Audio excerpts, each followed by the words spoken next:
To nisem jaz. Ja.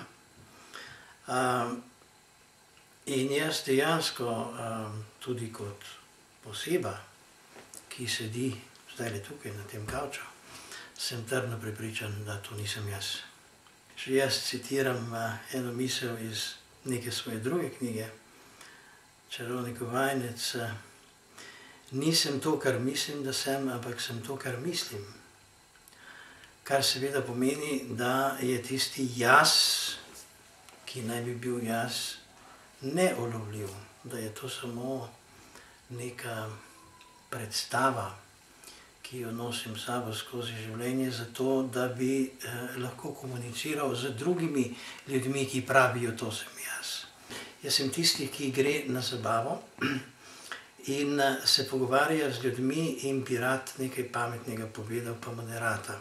Potem pa gre razočaran domov in seveda takoj, ko stopi, se oddalji, pride dol do pločnika, naenkrat si reče, zakaj pa nisem tega povedal, pa to bi bilo zanimivo, ampak je že prepozno. Potem pa grem domov, pa to napišem. Pletena stvar, ampak v tem romanu, ki se imenuje To nisem jaz, je vse to lepo pojasnjeno, se mi zdi. To, čemur pravimo identiteta, ko jaz rečem, jaz sem ta pa ta, jaz sem to pa to, to je v bistvu samo spomin. Brez spomina me ni. Jaz sem samo spomin. In ko mi je moj 5-letni sinček, ki je zdaj popolnoma obseden z Lego kockami, povedal, ati, pridi sem, poglej ta grad, tu notri se skrivam jaz. Najdi me. In sem rekel, kje te pa naj najdem, kje se pa skrivaš? Je rekel, glej, okrog so linice, pokukaj, noter pa me boš videl.